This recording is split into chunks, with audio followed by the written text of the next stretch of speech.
Indian news analysis के एक और नए एपिसोड में आपका स्वागत है, जहां आपके लिए हम लेकर के आते हैं देश और विदेश की टॉप डिफेंस अपडेट्स। तो आइए शुरू करते हैं।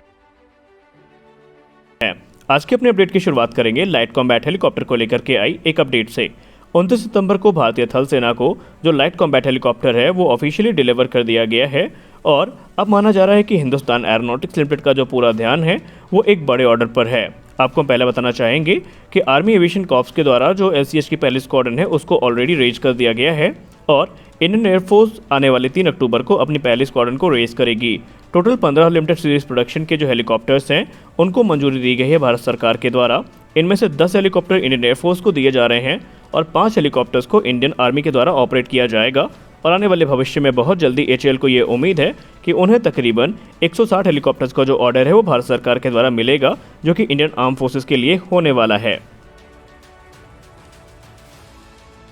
हमारी अगली बड़ी अपडेट एमका को लेकर के है। आप सबको पता है कि एमका का जो प्रिलिमिनरी डिज़ाइन रिव्यू था वो फाइनलाइज किया जा चुका है और इसको लेकर के अब ADA टीम ने ये कहा है कि PDR के कंप्लीट होने के बाद जो एमका का डिज़ाइन फेज़ है वो पूरी रफ्तार के साथ आगे बढ़ रहा है। उन्होंने कहा कि जो एक्चुअल एक्टिविटी है प्रोटोटाइप रियलाइजेशन की वो तभी शुरू होगी जब गवर्नमेंट के द्वारा उसे फाइनल अप्रूवल दिया जाएगा। आपको बताना चाहेंगे कि एमका को लेकर के जो टाइमलाइन स्थापित करी गई है उस हिसाब से इसका रोल आउट 2025 तक संभावित है और इसका प्रोडक्शन 2030 से 32 के बीच में शुरू किया जा सकता है। एमका के 2 अलग अलग वेरिएंट्स बनाए जाएंगे, मार्क 1 और मार्क 2। और इस समय इंडियन एयरफोर्स की बात करें तो इंडियन एयरफोर्स एमका की 6 स्क्वाड्रन्स को लेकर के प्रतिबद्ध है और आने वाले समय में ज़रूरत के हिसाब से ये भी माना जा रहा है कि इंडियन एयरफोर्स के द्वारा इनके ऑर्डर्स को और भी ज़्यादा बढ़ाया जा सकता है। खैर, ADA अपना पूरा प्रयास कर रही है और उनका ये मानना है कि बहुत जल्दी इसमें जो प्रगति है वो और भी ज़्यादा तेज हो जाएगी।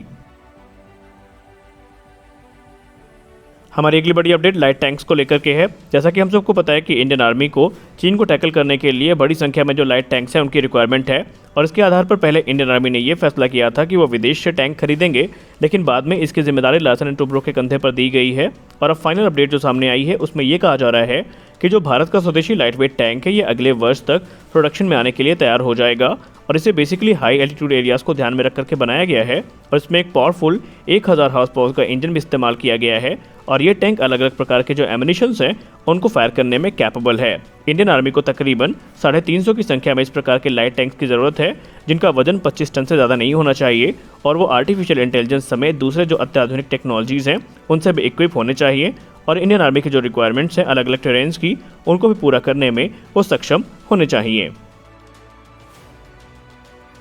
हमारी अगली बड़ी अपडेट कोरिया के FA-50 को लेकर के आ रही है। आपको याद होगा कुछ दिन पहले FA-50 को लेकर के हमने कहा था कि फिलीपींस की एयरफोर्स स्पेयर पार्ट्स की कमी के कारण FA-50 को ग्राउंडेड कर रही है और इसको लेकर के एक एडिशनल अपडेट सामने आई है जहां पर कहा जा रहा है कि फिलीपींस को अगर जल्द ही FA-50 के जो ट्रेनर वेरिएंट्स हैं इनके स्पेयर्स की सप्लाई नहीं मिली तो फिर मजबूरन इनको अपने जो बाकी के ऑपरेशनल FA-50s हैं उनको भी ग्राउंडेड करना पड़ेगा। और इस चीज़ ने कहीं ना कहीं डिफेंस एक्सपर्ट्स के मन में एक सवाल भी पैदा किया है कि क्या स्पेयर पार्ट्स की जो सप्लाई है जो कि FA-50 के हर ऑपरेटर्स के ऊपर मंडरा रही है ये आने वाले समय में FA-50 की जो डील है उसको तोड़ने में एक अहम भूमिका निभाएगी, क्योंकि मलेशिया ने अभी एकदम फाइनलाइज नहीं किया है और एक्सपर्ट्स ये मानते हैं कि मलेशियन गवर्नमेंट एक बार फिर से इसको कंसीडर कर सकती है पूरे मामले को ध्यान में रख करके और हो सकता है कि और भी कुछ बड़े निर्णय वहाँ से निकल के आ सकते हैं, लेकिन ये भविष्य की बातें हैं और भविष्य में जो भी होगा हमें उसका इंतजार रहेगा। हमारी अगली बड़ी अपडेट भारतीय वायुसेना के पूर्व वायुसेना प्रमुख air chief marshal RKS Bhadauria sir को लेकर के आ रही है। हम सब जानते हैं कि RKS भदौरिया सर का जो कार्यकाल था वो काफ़ी शानदार था और उन्होंने इंडियन एयरफोर्स के लिए कुछ बड़े निर्णय भी लिए, लेकिन रिटायरमेंट के बाद भी उनको एक बड़ी जिम्मेदारी से यहाँ पर नवाजा गया है। दरअसल इंडियन एयरफोर्स के पूर्व चीफ को इस समय उत्तर प्रदेश में जो डिफेंस इंडस्ट्रियल कॉरिडोर है उसका चीफ नोडल ऑफिसर अपॉइंट किया गया है और वो as a chief nodal officer अब इसको ज्वाइन करेंगे। दरअसल उत्तर प्रदेश जो डिफेंस इंडस्ट्रियल कॉरिडोर है उसका मकसद ये है कि डिफेंस के क्षेत्र में जो आत्मनिर्भरता है उसको यहाँ पर बढ़ाना और उत्तर प्रदेश में इस प्रकार के जो प्रोजेक्ट्स हैं उनको और भी ज़्यादा लाना ताकि न सिर्फ डिफेंस सेक्टर का विकास हो सके बल्कि इस प्रकार की जो टेक्नोलॉजीज़ हैं वो भारत में और भी ज़्यादा अच्छे से विकसित हो सकें।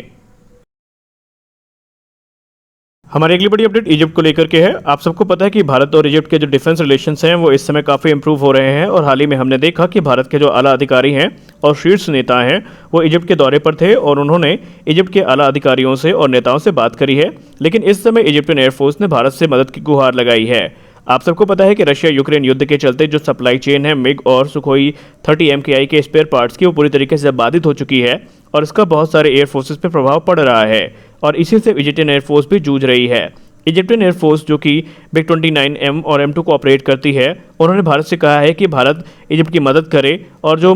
स्पेयर पार्ट्स भारत में मैन्युफैक्चर किए जाते हैं वो इजिप्ट को भी दिए जाएं, ताकि ये जो जेट है ये मेंटेन किए जा सके और इजिप्ट इनको ऑपरेट करती रहे। इस समय जो मेजर इश्यूज फेस कर रही है इजिप्टियन एयरफोर्स वो RD-33 इंजन्स के क्षेत्र में है, क्योंकि इसमें बहुत ज़्यादा उनको इश्यूज फेस हो रहे हैं और स्पेयर पार्ट्स की जो कमी है उनकी समस्याओं को और भी ज़्यादा बढ़ा रहे हैं। दरअसल HAL इन इंजन्स को मैन्युफैक्चर करती है और वो इजिप्ट की मदद कर सकती है। यही कारण है कि इजिप्ट इस समय भारत से गुहार लगा रहा है। आपको हम भी बताना चाहेंगे कि इजिप्ट को भारत ने तकरीबन 70 की संख्या में लाइट कॉम्बैट एयरक्राफ्ट का ऑफर भी दिया है। इवन भारत ने वहां पर प्रोडक्शन लाइन भी ओपन करने के बारे में बात कही है। कुल मिलाकर के जिस प्रकार नज़दीकियां इजिप्ट और इंडिया के बीच में बढ़ रही हैं, इसमें कोई आश्चर्य भी नहीं होगा कि आने वाले समय में कुछ बड़ी डिफेंस डील इजिप्ट और भारत के बीच में होती दिखाई पड़े। तो फिलहाल के वीडियो में बस इतना ही। मिलते हैं अपने अगले वीडियो में कुछ और अपडेट्स के साथ। तब तक के लिए जय हिंद।